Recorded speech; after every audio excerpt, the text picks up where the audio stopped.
I can see, Andy, you've done your hair. It's all looking very neat. Mate, so it's winning on the presentation it's stakes. proper lockdown. Look, it's really long. Yeah, I can just about get a little ponytail going now. Oh, it's mad, isn't it? Try and do it a top knot, John. Do a top knot. Next week I want top knots. That's your homework. Have I got enough hair on top to do a top knot? It's mostly at the back. This is Sheer Isolation. It's presented by Kieran Moore in Chippenham and John Ponting in Cricklade. Oh, Kieran is incredibly hyped, and that kind of scares me. Welcome. You are listening or watching Sheer Isolation, depending on your format. Thank you for joining us as ever. I'm assuming you're a regular listener. If not, welcome for the first time. You've got myself, John, in Cricklade. Kieran is having his lunch break at work over at Chippenham Town Hall. It's not really lunch break. I'm just not working right now. He's not on a break, but he's not working either. That's the life of luxury.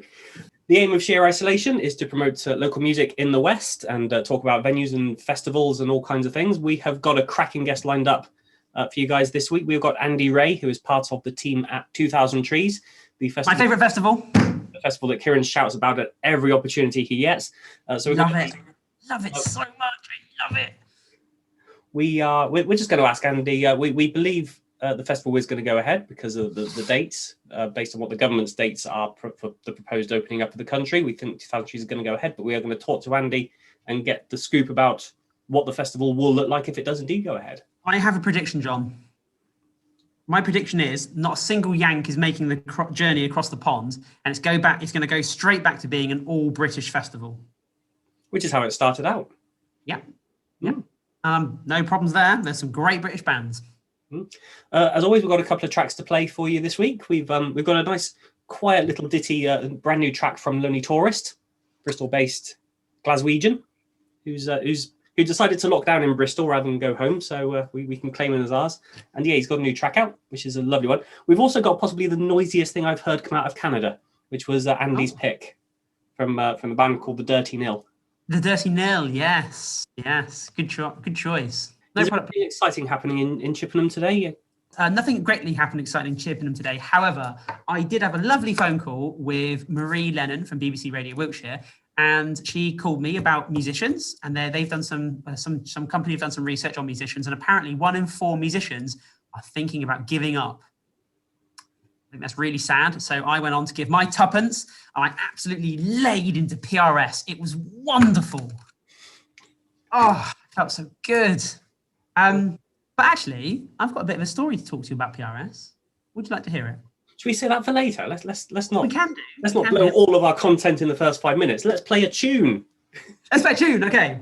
Because, as I just mentioned, Lonely Tourist has a brand new track out. It's already been getting some national airplay, so we cannot take any credit for exclusive play out here. But we nearly, within a couple of weeks. So yeah, have a listen to this one. It is called 4 Phone Calls. 4702. Hello Dad, how's things with you? Aye, okay. Shame about the weather. Hang on, I'll just get your mother. Hello Paul, so-and-so died. Do you remember they were nice to you when you were 5? I'm not sure, Mum, but that's a shame. Yes, get a mass card for them. At least we're talking though, we don't say anything. At least we don't do arguing. 4702. Hello Dad, see your team get through. Aye, but that defence will get them in bother. Hang on, I'll just get your mother.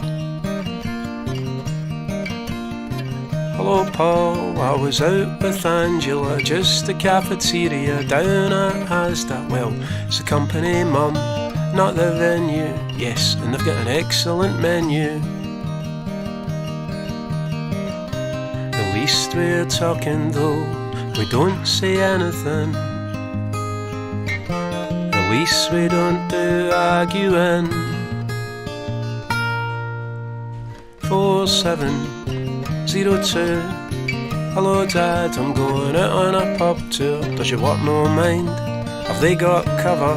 Hang on, I'll just get your mother. Hello Paul, I got a jacket for Rory, and he loves that record by Ian Jury. I think he heard it when he was down last year. He's got better music taste than me. At least we're talking though, we don't say anything. At least we don't do arguing. 4702. Hello Dad, how's things with you? Your mum's not here, Paul, she's gonna get a paper. Okay, I'll phone back later. And that was 4 phone calls by Scottish lad, Lonely Tourist. Now, I tell you, he's played quite a lot for me in the past, in devices, at the Lamb, and he's an absolutely stellar guy. I love him to bits. But when he sings, it's really hard to make his voice really clear in the PA because he's a bit of a mumbler. That's part of the intrigue of his songs, I think. It works. I mean, there are bands like that. So I love Paul. I think he's absolutely... I'm just teasing. I think he's wonderful. Despite being originally from Glasgow and starting having a very strong accent, he is part of the fabric of the Bristol music scene. And I think he always will be. Please say he didn't go home for lockdown. I think he is home, John. I think his home is Bristol. I think that's very true, yeah. Got the choice between Bristol and Glasgow. No offence to Glasgow, but I would prefer Bristol, I think.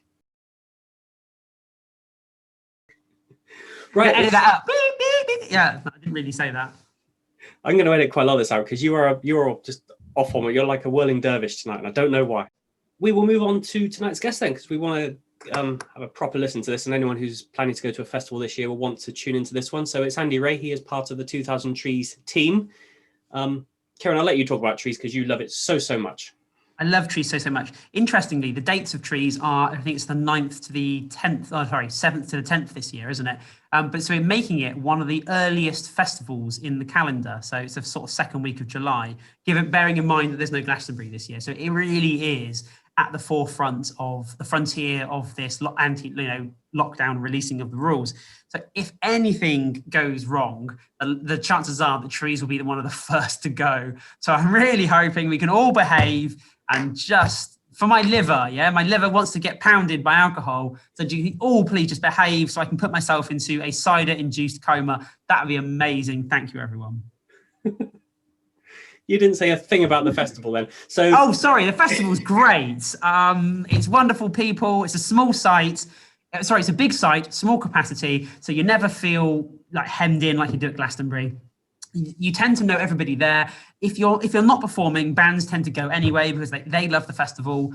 You never to sort of more than 20 meters from someone you know. You can easily bump into your friends if you lose them.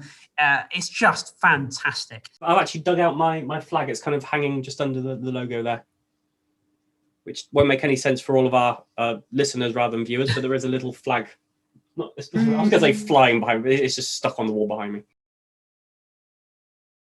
Trees have announced that based on today's news, and news does change every day, that Trees is going to go ahead. But what is it going to look like based on what we know currently? We're looking at exactly the same as 2019 for ease. I mean, we had loads of ideas and loads of developments and loads of plans, and we every year, as you guys know, because you've been, we change things, we develop, and we try and keep the same ethos and the atmosphere, and that's really important. But it's what can we do to offer more? And we split the opinion last time in 2019 when we introduced fairground rides. There was, social media responses across the spectrum. Some people were loving it and some people were hating it, and it was an experiment. So how can largely, you beat the fairground ride? I love the Ferris wheel. Yeah, some people did. And other people were questioning whether we were becoming the next Why Not Festival. We were going to sell out and become 25,000 big and all of these things that aren't Trees. There was kind of like I suppose, the leap to the thick end of the wedge from what was perceived as a thin end of a wedge. But for us, it's just constantly trying to do things that might be interesting and make it fun. But to be honest, I'm going to go away from the serious question and give you a slightly silly response. I can't remember how to run a festival, so we're just going to have to stick to the plan that we had because it's been so long. Well, you know what, that makes complete sense. What surprises then do you have for this year's festival that you didn't do in 2019? Oh, 2020, sorry. Well, we always move around the site, and Yes, what you do. we It's really introduced. annoying. No, it's not. It's great. Well, That's right. I think what it is, right? You've been to trees so often. Every time you wake up drunk, you're like, I don't know where I am because it's not the same as it was when I was here this time last year. And so it's really yeah. Stop the world. I want to get off. Yeah. What would you like? What would you particularly like us to keep the same? I would like the bandstands scattered all around the campsite, like they were a few years ago, rather than having them all in one place. Down. Right, we'll change that straight away. What else do you want us to keep the same? Don't change anything except for the locations of the campsites. The rest of it's fine. No, we're not going to do to that. We're going to definitely mess with your brains. No, I mean we introduced in 2019 spoken word or non-music stage. And that was really successful. It was again an experiment. There was comedy for the whole festival. That's the first time we've done a whole thing. So the program of non-music expanded hugely to the whole 3 days, and there were loads of interesting talks. Some guy who was like you, like a fan of the trees, was also an academic and wanted to come and pitch his research and talk about it. And it was the use of mobile phones and social media, and are we addicted to our phones type thing. Which, if you've seen The Social Dilemma, yes, we are, and it's deliberate. But that was just one example. There was loads of spoken word stuff, and we also introduced like a better kids area. So we had the word stage and the retreat, and a lot of the charities were over there as well. So it became quite a nice place, and I really want to keep that because it's in the main field. I did like the retreat because one of the guys who camped with us, Kieran, he was part of the poetry scene at the trees, wasn't he? He was, yeah. Amazing. But the problem is when the main stage starts, it's too loud. Yeah. So we introduce it, we try it, and then we say, that's not perfect, we need to tweak it. So that's moving. I'm not going to tell you where. I'm aware that we've been going 15 years, and I'm aware that a lot of us have got kids. A lot of the fans that are coming back year after year are growing older as well. So we are evolving in that way to become a family friendly, but still all about the music rock festival. Now, we're not sure if that's possible, but so far so good. I mean, some of the ukulele sessions, for example, were just phenomenal, and there were adult ones and kids ones, and they're just people who love the music, but life has moved on for them. You obviously, I'm assuming or presuming you would obviously keep a track on how other festivals operate, and I don't know if you go to them, but obviously you must understand how other festivals operate in order to make sure that you stay yourself and there's clear identities between them. But I do know Witchwood Festival, which is very close to you. They have a very good family offering. I've been to their festival a few times. It's very well done, without encroaching on the music side of it. Although their bills are never as strong as yours. So.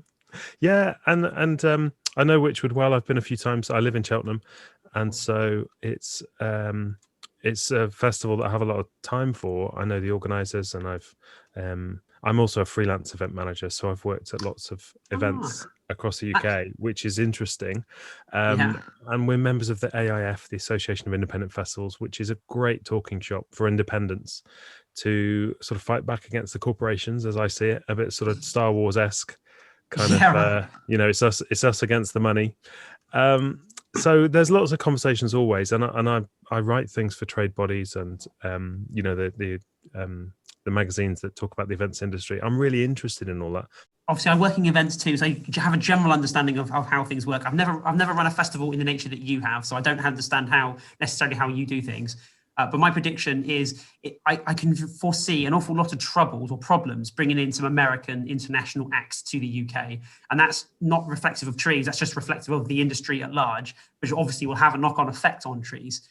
So without sticking your colours to the mast and being held to it, do you foresee the reality of Jimmy Eat World, etc., coming to the UK? Or are we hoping the festival still exist or still continue, but will it be more UK focused? Or how do you think that will pan out? No one's holding to this answer. I've got a crystal ball over here. Hang on. Yeah, right. No, the industry at large, I think, was very slow to adapt to this idea of doing streaming and digital, and saw 2020 Yeah. as a blip, and everything would be back to normal in 2021. Now, the reality is that hasn't happened, but steps in the right direction. We've got loads of barriers until we can confirm what even we know yet. But the first thing that happened after we postponed was we rebooked as much of the lineup as we could, and so those bands are booked, and the lineup that you see is the one that we're intending to have. But honestly, I think getting flights over from America post June is still murky waters. I honestly don't know. Have you got contingency plans, like a plan B, to think if we do need to fill the spaces, we've got a list of UK artists that we can call up? Yeah, you guys have got instruments, right? Well, I was about to say we'll do some. I was about to say half the festival is actually populated by people who are in bands who just go to Trees, even if not playing, because it's their favourite festival. I mean, there are other festivals, I won't name them, that are very similar in geographically and in general lineups that people just don't love as much. It's just as simple as that. So, people go to Trees because they love it. So you're going to have choice pickings of bands. They're all going to be there. Yeah, you're right. And that's why we've set up those multiple acoustic stages, because they are camps that are super fans of some of the bands that we've booked. Camp Turner, Camp Rabbit. Everybody is just waiting for the government, and there is no advanced warning on anything. Literally, when the public hears what Boris says, that's when we put our plans into action. I wanted to say that you're right. The vibe I get from bands at the festival is that it is a bit like a coming back to, if there is any such, Frank Turner said this a few times, but others have said it too. If there is such thing as a scene, Trees is the place where that scene exists. And a lot of the bands come and spend time and stick around for the weekend. That's our favorite thing. It's they've played, but they want to be there because it's part of these bands that they've toured with and love as well. I remember when we booked the Bronx, and all of the lineup that was on that day that was sort of curated to fit, we're all on the steps of all of the stage. The whole thing was just chock-a-block with artists wanting to see the Bronx perform, as well as the fans as well. So I mean, that's lovely. I mean, that is such a nice feeling. It's quite unrivaled. I don't know any other festival that has that relationship with their artists. I mean, you don't see that at Reading. Foo Fighters playing. It's not like the whole barricade is stepped of support bands or friends wanting to watch them. It's just, you just don't get that with any other festival. Yeah, it's just a gig at that level, I suppose. Yeah, absolutely. Also, one of the things about Trees that I absolutely love is that you can chuck on a band on, let's say, the Axiom stage, and this band may not be very big, but you can guarantee that at Trees they will find an audience, people who will already know them, or probably have already bought the record and will know the songs. It doesn't matter how small they are. Trees, they will get a crowd, and it will be a responsive crowd, and that is absolutely incredible as a fan, because I know that my little favourite new band signed to Alcopop are going to play there, and they're going to get the response, and it's going to be brilliant, which they won't get anywhere else. Oh yeah, that is a lovely thing. My favorite thing is walking past a tent, having listened to a lot of this music in advance, and hearing a song and thinking, I know that from, let's say, Spotify, for example, and or even just not knowing some of the artists, occasionally popping into a tent and finding your new favorite acts. I think that journey of discovery and the trust that the fans have for us to, I'm not saying that we're like Glastonbury where they don't need to announce a lineup before people buy tickets, but I think there is certainly a lot of people going because they know that the lineup is going to be what they want, what they're looking for. For me, Trees is in 4 months, and I can't get my head around this idea of being surrounded by people in 4 months' time, particularly to the extent of being in the middle of a mosh pit. Do we think that will actually happen this summer? Well, the most ridiculous thing I've seen is the Zorbing ball. Oh, that's amazing, isn't it? What was the gig? Imagine if we had to get 10,000 Zorbs at Trees. That would just be awesome. Yeah. I've heard the suggestions around sort of bubbles and groups of bubbles, but yeah, I mean, I think once you've got drunk people in one space, there's no way that's going to happen. And how are you going to stop it? How exactly that? How do you police it? There's absolutely no way. There's no way you could do it. Not effectively. Not financially. You couldn't afford the levels of security required to do that. I just no. Can you imagine because you can't stay static, you can't build loads of pens and say this is yours. Here's your ticket. Number 1, you get to go here with your 2 meters. Newcastle racecourse. Orbs is the answer. Zorbs is the answer. I can't get over this idea because the entire Trees Festival is on a slope. You would just have 10,000 Zorbs at the bottom of the hill. Oh yeah. Can you imagine the race on the first day? You get your Zorb, you've got to blow it up. Yeah. All your camping gear in it, and then you go, which way's the campsite? It's like you can go uphill or downhill. Right, that way. just roll. Just like 10,000 people camped at the main stage against the pit barrier. Yeah, it'd be like frog spawn, wouldn't it? It's just like this massive, giant frog spawn across the site. That's exactly what it would be like. Well, you know what? I've got this down to a T, right? So I've got this cool bag that I bring. I fill it up with frozen water and frozen orange juice and already pre-chilled cider in tins. Bring it into the festival. That stays cold the whole weekend, and the cider stays cold all weekend. And I still can top up on water, so I'm not getting dehydrated. It works a treat. And I can still buy alcohol from the bar, and it still doesn't go cold. It stays cold all weekend. I'm a genius. That is awesome. I remember the last time before we started Trees, we were going to Reading Festival regularly, and it was getting more and more escalated in terms of our preparation, including 1 year or 2 years possibly. We bought dry ice to pack all of our sausages and bacon and stuff in for 2 whole days, because the idea of sweaty meat 2 days or 3 days into Reading didn't appeal. So we took it very seriously. You have to. It's a marathon, not a sprint, isn't it? Absolutely. There you go. See. Before you go, you need to tell us about the tune you've picked and why you've picked it. The Dirty Nil, really good band. Really enjoyed the music. It's kind of like jokey. It's got echoes of Weezer, and it's kind of got some nice riffs in the album as well. So you have to listen to the whole thing. It's light-hearted pop punk with a occasional metal undertone. I don't know.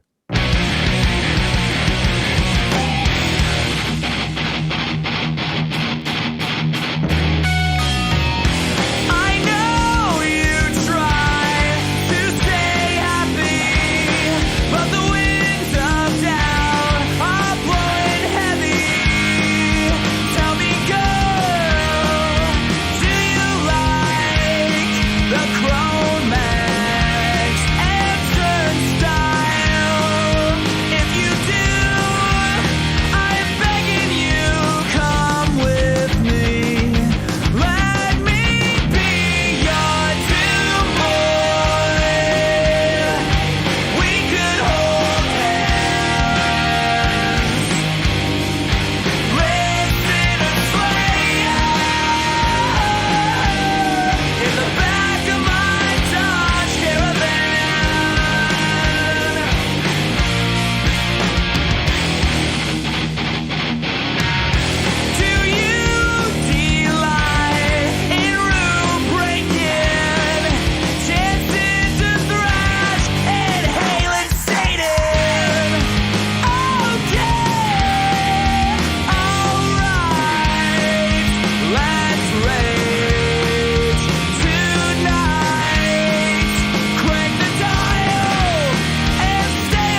We have just listened to Doomboy from the Dirty Nil, alt rock band from Canada, as chosen by Andy. They are, as far as I'm aware, not due to play at Trees, but maybe in a few years' time, who knows? What kind of bands they would get there. Well, who knows, John? I can't wait. Right, time for a bit of news. Kieran, you've been dying to tell me about this PRS stuff, so why don't you just go ahead? what it is, MVT regularly do these mail outs and big, they call them big meetings, and they've just done big meeting 8. And the entire meeting was specifically about PRS and how they are entirely shafting the musicians they represent. But basically, this week there's been this thing called call to arms, and that's enabled people who PRS represent, so that's venues as well as artists, to give feedback on their OCL. What the OCL, the online concert license, actually represents is loosely based on the tariff licenses for venues. That tariff license isn't accurate or very useful or usable, and neither is the OCL. So actually, we've gone back, or venues have gone back to PRS and said, "You're terrible. Sort yourself out." But interestingly, some of the figures that came out of this research that they've done, which I wrote down earlier, I've thrown away. But anyway, basically, PRS as an organisation is Performing Rights Society. As an organisation, they turn over over £850 million a year. They pay out to their who they represent around about 84% of this, which is £686 million a year, and they effectively, in costs, pocket the other £120 million that's excess. Live music in the UK only offers roughly £54 million in licenses, which is about 6% of their turnover. The rest of their turnover is paid for by Google and by Universal, so sort of TV, films, and Google streams, etc., etc., etc. So actually, the live circuit offers very, very little to PRS, but there is this thing called a black box, also known as the reverse Robin Hood. And this black box effectively means if a musician plays in a PRS licensed venue, so let's just say the Vic in Swindon, that's a really good example, they pay PRS, and let's say a local band perform it, let's just say, for example, Talking Code. Talking Code are not registered with PRS, so when the venue pay their PRS license, that money gets put into the black box, and what happens is a thing called the reverse Robin Hood. So the artist is paying through ticket sales the PRS. However, that money cannot be attributed to the artist because in the majority of cases around the UK, artists aren't registered with PRS. That money, therefore, goes into the pot, and that pot is then divvied up between the most popular artists of the day. So effectively, Ed Sheeran is and Adele are getting paid by any old Tom, Dick and Harry musician performer performing original music in pubs like the Vic, like Level 3 in Swindon, like the Pump in Trowbridge, like the Town Hall, like the Civic, like Moles or whatever. If they're not registered with PRS, that money is going to Ed Sheeran. That system is broke. It turns out the PRS boards and chiefs are the very people who represent Adele and Ed Sheeran. So you cannot tell me there's not a conflict of interest there. It's because there is categorically, there's no wiggle room. There is that black and white. And the people that are capable of changing that, it's not in their interest to change that because they would lose out. So frankly, PRS are...